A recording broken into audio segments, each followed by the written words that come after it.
네, 오늘 말씀의 제목은 어제와 같이 좀 동일한 단어를 좀 썼습니다. 대속의 리터지, 대속의 리터지. 레위기를 보시면 계속 반복적인 제사의 의식이 있습니다. 반복한다는 것은 의미가 있는 거죠. 우리가 예배할 때 신앙 고백을 올려드리고 또 묵도하고 찬송을 하고 또 기도를 하고 봉독하고 이 모든 것은 예배의 요소입니다. 근데 그 예배의 요소의 가장 핵심은 무엇입니까? 예배는 누가 받으시는 거죠? 하나님이 받으시는 겁니다. 그리고 예배는 누가 드리는 걸까요? 우리가 드리는 거죠. 그런데 우리가 예배를 드릴 때 우리 내면에 많은 삶의 이야기들이 있습니다. 다시 말해서 우리가 일상을 살다 보면 좌절하기도 하고 낙심하기도 하고 또 우리가 누군가를 미워하기도 하고 그런 다양한 마음의 감정과 또 삶의 있기가 있어요. 그걸 다 제어하는 방식이 무엇일까요? 우리를 구원하실 뿐 아니라 우리의 모든 연약을 다 채울하셔서 온전히 우리를 구속하신 우리 주 예수 그리스도께 우리가 나아가고 의지하는 겁니다. 그걸 끊임없이 반복하는 거예요. 신약을 살기 때문에 우리가 구약의 행위를 하지는 않습니다. 양과 소를 잡아 우리가 제사라는 행위는 하지 않습니다. 그렇게 피를 흘리진 않습니다. 그러나 우리는 날마다 주님께 나올 때 누구를 의지합니까? 나의 죄를 대속하신 그리스도의 그 피의 공로를 의지하고 나오는 겁니다. 그래서 리터지라는 우리가 공동체가 예배하며 하나님께 나아가는 동일한 예식의 반복적 행위는 끊임없이 우리를 어디로 이끌어내십니까? 그리스도께 이끌어냅니다. 그리고 우리가 오늘 계속 한 주간 읽어나가는 레위기는 그 은혜를 아주 시각적으로 보여주고 있는 거예요. 우리가 그 오래된 과거의 유대인의 역사를 읽어나가는 이유는 하나님께서 유대인에게만 역사하신 게 아니라 온 인류를 위해서 한 사람 아브라함을 택하시고 430년의 노예 생활을 통해 구원이 어떻게 우리에게 오게 되는지를 한 민족을 하나님 통하여 우리에게 말씀하신 겁니다. 그래서 유대인들은 어떻게 보면 하나님의 부르심에 큰 은혜가 있습니다. 그럼에도 불구하고 그들의 은혜가 지금 우리가 신약을 사는 우리의 은혜에 비할 수 없는 것은 그들은 그림자를 따라갔고 그 그림자를 그들은 드러냈다면 우리는 실체이신 주님이 지금 성령으로 우리와 함께 하신 것을 믿습니다. 그래서 그 영광은 비교할 수 없는 영광이에요. 그래서 요한복음 1장에 그 은혜가 어찌 큰지 어떻게 고백하고 있습니까? 은혜 위에 은혜다. 오늘 그리스도께서 우리를 위하여 대속하신 이 놀라운 은혜는 세상 그 어떤 것과도 비교할 수 없습니다. 자, 오늘 우리가 레위기 16장 아마 구약 제사 제도의 정점이라고 얘기할 수도 있어요. 거룩하신 하나님께서 어떻게 죄인과 함께 거하실 수 있는가?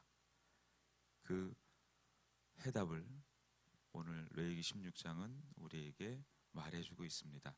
그리고 16장 이후에 17장부터 20장 오늘 함께 읽어야 될 말씀이죠. 어떤 내용을 담고 있을까요? 17장은 생명의 근원인 피의 신성함과 제사의 유일한 장소를 규정합니다.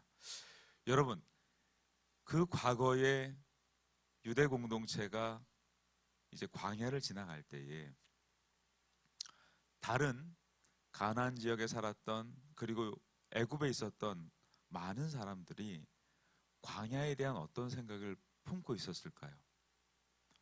밤이면 혹독한 기온 하락으로 추워서 견딜 수 없었고 낮에는 급속한 또 기온의 상승으로 그 무더위로 견디기 힘든 그 땅 광야입니다. 그래서 오늘 아사셀이라는 단어가 나오잖아요. 이게 들귀신이란 뜻입니다. 그러니까 쉽게 말하면 광야는 누가 사는 곳이에요? 네, 귀신들이 사는 곳이에요. 사람이 살 수 없는 곳이에요. 그곳에 왜 염소를 보냈을까요? 한 마리는 죽이고 한 마리는 보냈습니다. 18장은 이방 풍습을 따르지 않는 성적 순결을 강조합니다. 여러분, 인간의 타락이 가장 극심할 때 일어나는 보편적 현상은 성적인 타락이에요. 근데 그 이면에 뭐가 있을까요? 인간의 욕망이 있습니다. 그 욕망은 뭘까요? 많은 것을 갖고 소유하고 이루고 싶은 거예요. 그래서 우상이라 일컫는 곳에서 그런 성적인 부패가 끊임없이 일어나는 것은 인간에게 있어서 생육하고 번성하는 거예요. 근데 그게 하나님의 명령에는 무엇을 의미합니까? 끊임없이 우리가 번성하여서 누구를 영화롭게 하라는 거죠? 하나님을 영화롭게 하고 하나님의 영광을 드러내고 우리가 그분을 기뻐하는 삶을 살아가라는 거예요. 그게 생육하고 번성하는 이유와 목적입니다. 그런데 하나님을 믿지 않는 분들의 삶은 그렇지 않아요. 생육하고 번성한다는 것은 가인이 가장 먼저 했던 게 뭘까요? 성을 쌓았어요. 그리고 람에게 이어서는 아내를 둘씩 얻습니다. 뭘 의미할까요? 인간의 탐욕과 쾌락과 그것을 유지할 수 있는 안전장치를 두는 거예요. 전혀 다른 맥락인데 같은 결로 가는 거예요. 흐름은 같다는 거죠. 그래서 우리가 간혹 기도하다가 문득 드는 어떤 그런 생각은 있어요. 하나님 잘 되게 해주세요 라고 고백하는데 그 잘 된다는 것이 일반적인 잘됨인지, 아니면 우리가 배고프고 힘들고 굶주려도 하나님 한 분만으로 만족하는 그 잘됨인지에 대한 경계에서 우리도 간혹 헷갈려요. 여러분, 자녀가 좋은 직장에 갔습니다. 그리고 좋은 대학에 들어갔습니다. 사업이 성공했습니다. 감사한 일이잖아요. 예를 들어 한 명문대에 진학한 한 기독교인의 사례를 말하면서 우리는 하나님의 영광을 높입니다. 그럼 명문대학교에 들어간 것이 하나님의 영광일까요? 그렇지는 않을 겁니다. 명문대에 들어간 것이 영광이 아니라 하나님의 은혜가 그의 삶 속에 어떻게 녹아 있는지 우리가 함께 그것을 바라보며 기뻐하는 공동체의 이야기일 겁니다.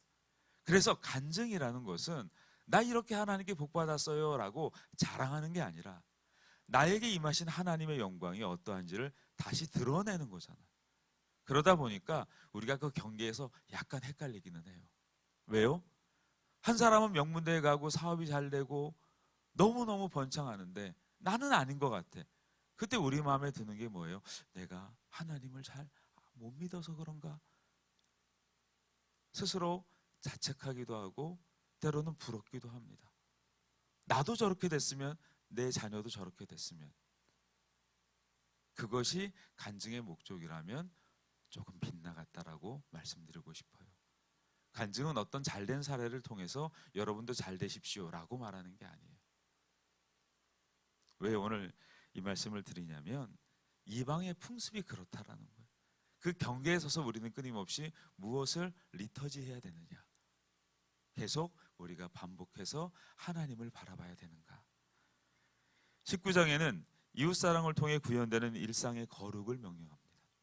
그리고 20장에는 거룩을 훼손하는 죄에 대한 엄중한 심판을 또한 경고합니다. 이 모든 것은 오늘 16장에 나와 있는 대속죄일, 그것을 향하고 있습니다. 우리가 정결케 되었으면 이제 어떤 삶을 살라고요? 성결한 삶을 살라는 거예요. 성결한 삶을 사는 결과가 무엇일까요? 반복적으로 말씀드리는 겁니다. 우리가 기독교가 개혁된 이후에 끊임없이 믿음의 선조들은 고민했습니다. 하나님을 믿는 것이 도대체 무엇이며 성경은 무엇을 말하고 있으며 하나님에 대하여 우리는 어떤 태도와 중심을 가져야 되는가. 그 신조, 그 고백의 내용 중에 여러분이 너무나 잘 알고 알려진 것이 뭡니까? 웨스트민스터 뭐예요? 소교리 내진 소요리 문답이에요. 사람의 제일 된 목적이 무엇입니까? 라고 묻고 어떻게 답변합니까? 하나님을 영화롭게 하고, 다른 말로 영광스럽게 하고 그분을 영원토록 즐거워하는 것입니다. 이 고백이 어디에 기인할까요? 어디에 연결될까요? 바로 창세기 1장입니다. 하나님은 세상을 복되고 아름답게 만드시고 인간을 두시고 나서, 창조하시고 나서 하나님 뭐라고 말씀합니까? 내가 기쁘다. 그냥 기쁜 게 아니라 몹시 기쁘다. 그리고 창세기 2장에 안식하셨습니다. 그리고 인간에게 말씀하셨습니다. 경작하고 지키라고. 무엇을 경작하고 무엇을 지킵니까? 누구를 위하여? 신약에 와서 예수님이 그 율법 안에서 인간의 의식과 모든 삶을 통찰해서 확장시키셨습니다. 하나님을 사랑하고 내 이웃을 내 몸과 같이 사랑하라고. 그래서 신약을 사는 우리에게 있어서 구약은, 특히 레위기는 지난 과거의 이야기가 아니라 그리스도께서 어떻게 이 대속의 은혜를 이루셨는지에 대한 시청각적인 이해와 설명을 우리에게 다시 말씀하고 있는 거예요. 여러분, 짐승을 잡는다는 것, 어떤 생명을 죽인다는 것은 즐거운 일은 아닙니다. 그리고 그 짐승이 내 소유였고, 그리고 내 재산이었고, 나를 지킬 안전장치인데 그것을 죽인다는 것은 우리에겐 고통스러운 일입니다. 그것을 끊임없이 반복함으로 무엇을 말하고 있을까요? 우리의 죄가 얼마나 무겁고 그 죄의 결과는 얼마나 심각한지를 끊임없이 깨닫게 만들어 나가는 거죠. 그리고 그것으로 끝나는 게 아닙니다. 그 모든 제사에는 하나님과 함께함도 있지만 우리 공동체와 함께함도 있습니다. 화목제죠. 번제만 있는 게 아닙니다. 소제만 있는 게 아닙니다. 화목제도 있습니다. 그 제사의 예식을 통해서 우리는 하나님과 함께함을, 무엇을 통하여? 피를 통하여. 근데 그 피가 이방 사람들에게는 어떻게 함부로 다뤄주고 있습니까? 자기의 욕망을 위해 생명을 죽이기도 하고 빼앗기도 합니다. 그래서 함부로 짐승을 죽이지 못하게 만든 거예요. 인간의 욕망을 함부로 분출하지 말라는 거예요. 그리고 그 분출의 결과가 뭡니까? 내 이웃의 재물을 탐하고 내 이웃의 아내를 탐하는 그 당시에 인간의 힘과 권력을 통해서 남의 것을 찬탈하는 것을 당연시 여기고 그것을 영웅화시키고 그것을 공유하기 위해서 법을 만들어내고 그 모든 것을 따르지 말라는 거예요. 최소한 이스라엘 공동체는 누구의 통치를 받는다? 하나님의 통치를 받는다. 무엇을 통하여? 그의 피의 공로로 인하여. 그게 제사의 중요한 반복되는 행위였다는 것입니다. 자, 그래서 우리는 성결의 삶을 하나님과 인간의 막힌 담이 허물어져야 비로소 살아감을 오늘 16장은 말하고 있는 겁니다. 이 성결은 단번에 이루어진 겁니다. 대속죄일은 1년에 단 한 번 대제사장이 지성소에 들어가 이스라엘 전체의 부정의 죄를 씻는 날입니다. 그때는 화려한 옷을 다 벗고 세마포, 모시로 된 옷을 입은 채 피를 들고 휘장 안으로 들어갑니다. 이는 인간의 어떠한 공로도 없이 오직 희생의 피만 하나님의 진노를 달래고 우리를 정결케 한다는 것을 말씀하고 있습니다. 이 복잡하고 이 엄격한 절차는 우리 인간 스스로가 하나님께 도달할 수 없다는 것을 말씀하고 있습니다. 히브리서 9장 11절과 12절은 이렇게 말씀하고 있습니다. 그리스도께서는 장래 좋은 일의 대제사장으로 오사 손으로 짓지 아니한 것 곧 이 창조에 속하지 아니한 더 크고 온전한 장막으로 말미암아 염소와 송아지의 피로 하지 아니하고 오직 자기의 피로 영원한 속죄를 이루사 단번에 성소에 들어가셨느니라. 그래서 오늘 아사셀의 염소, 어떤 의미일까요? 대속죄일 의식의 아주 독특한 점입니다. 두 마리의 염소를 사용하는 거예요. 한 마리는 여호와를 위하여 제물로 드려지고 또 한 마리는 아사셀을 위한 염소로 대제사장이 그 머리에 안수하여 모든 죄를 정과한 뒤에 광야로 멀리 보냅니다. 광야가 어떤 곳이라고요? 사람이 살 수 없는 곳이잖아요. 우리의 죄를 하나님이 그렇게 멀리 보내버렸다는 거예요. 그리스도께 우리의 죄를 대속하시고 그리스도께서 우리의 죄를 대속하시고 우리의 죄를 어떻게 하셨어요? 멀리 보내버렸다는 거예요. 두 염소를 통해서 우리의 죄가 어떻게 대속되었는지를 우리가 회개하는 건 뭐예요? 우리가 하나님의 뜻과 부합되지 않는 우리의 삶을 끊임없이 정비하고 정렬해서 하나님의 영광을 바라보는 그 성결의 삶 그리고 그 정결의 삶을 계속 고백하는 거예요. 그런데 구원은 뭡니까? 그리스도께서 우리의 죄를 대속하심으로 누구든지 주의 이름 부르는 자는 구원을 받습니다. 마음으로 믿어 의에 이르고 입으로 시인하여 구원을 받습니다. 구원은 어떤 절차와 형식에 준하는 것이 아니라 오직 우리의 죄를 대속하신 그리스도로 말미암습니다. 믿음의 결국은 영혼의 구원입니다. 단번에 얻은 구원이에요. 어떤 사람들이 와서 그 구원을 뒤어 흔들거든 여러분 말씀하십시오. 구원은 우리의 공로가 아닙니다. 우리의 노력이 아닙니다. 하나님의 은혜입니다. 전적으로 타락한 우리에게 하나님의 무조건적인 은혜가 베풀어 주셔서 우리를 건져내신 겁니다. 우리는 그 은혜를 고백하고 사는 거예요. 그런데 우리는 연약해요. 죄의 본성 아래서 우리는 또 넘어져요. 그러나 의인은 7번 넘어지나 8번 일어납니다. 무엇으로 일어납니까? 그의 피의 공로를 의지하는 거죠. 이것은 구원을 얻기 위한 피의 공로가 아닙니다. 이미 받은 은혜를 끊임없이 고백하는 거죠. 그래서 예배는 뭐예요? 계속 리터지인 거예요. 대속의 은혜는 계속 리터지 해야 되는 거예요. 그래서 1년에 한 번 그것을 통해서 우리에게 말씀하시는 내용이 뭐예요? 대속의 은혜, 그 구원의 은혜는 우리의 죄를 멀리 하셨다. 우리의 죄가를 돌아보지 않는다. 하나님께서는 저와 여러분을 그리스도를 통해서 건져내신 이후에 우리의 과거를 되묻지 않습니다. 너는 내 아들이다. 탕자의 비유를 통하여 주님께서 그것을 명료하게 다시 말씀해 주셨습니다. 히브리서 13장 12절에 이렇게 말씀하고 있습니다. 그러므로 예수도 자기 피로써 백성을 거룩하게 하려고 성문 밖에서 고난을 받으셨느니라. 예수님이 어디서 십자가에 달리셨어요? 성문 밖에서. 그래서 우리의 죄를 대속하셨다는 것은 다시 우리의 죄를 되묻지 않습니다. 우리가 그리스도를 통하여 구원받은 하나님의 자녀가 되었다는 것은 우리의 죄가 다 속죄되었다는 거예요. 그러나 우리가 회개를 하는 것은 무엇이라고요? 우리가 연약하고 우리의 죄성 아래 놓여있는 우리의 삶이 넘어지고 그리고 또한 타락할 수 있기 때문에 우리의 삶을 어떻게 한다고요? 정결하게 하는 거예요. 정결하게 하는 거예요. 그래서 우리가 기독교의 중요한 이야기 중에 하나가 회심이에요. 이 회심은 우리가 놀라운 거예요. 여러분 예수님 믿어졌잖아요. 어느 날 믿어졌지 우리가 믿으려고 노력한 건 아니잖아요. 이게 정말 놀라운 거거든요. 그냥 어느 날 믿어졌어요. 그런데 그 믿음이 얼마나 크고 놀라운 은혜인지를 잘 모르니 하나님께서 우리를 어디로 인도하십니까? 또한 광야로 인도하시는 거죠. 그리고 깨닫게 하시는 거죠. 너의 공로가 아니었다. 나의 오직 은혜였다라고.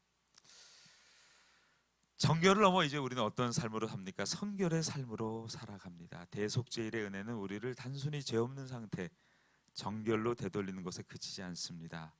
대속죄일은 1년에 한 번 있었지만 그리스도의 단번의 제사로 인해 우리의 매일의 대속죄일의 은혜 아래 있음을 말씀하게 주고 있습니다. 17장부터 20장의 내용이 보여주듯 하나님은 우리를 하나님의 소유된 거룩한 백성으로 세우시기를 원하십니다. 그래서 이번 그리고 올해 한 해는 어떤 날입니까? 무너진 모든 삶의 영역에 누구의 은혜? 그리스도의 피의 공로를 의지해서 세워가는 그런 복된 한 해가 될 줄 믿습니다. 참된 순종은 두려움이 아닙니다. 우리를 위해 아사셀의 염소처럼 성문 밖으로 나가신 그리스도의 아름다움을 발견하는 겁니다. 오늘 하루 나를 대신해 모든 수치와 정죄를 지고 떠나신 우리 주 예수 그리스도를 기억하시기를 축원합니다. 우리에게 주어진 삶의 자리에서 기꺼이 우리는 무엇을 선택합니까? 거룩을 선택합니다. 베드로전서 1장 15절부터 16절에 이렇게 말씀하고 있습니다. 오직 너희를 부르신 거룩한 이처럼 너희도 모든 행실에 거룩한 자가 되라. 기록되었으되 내가 거룩하니 너희도 거룩할지어다.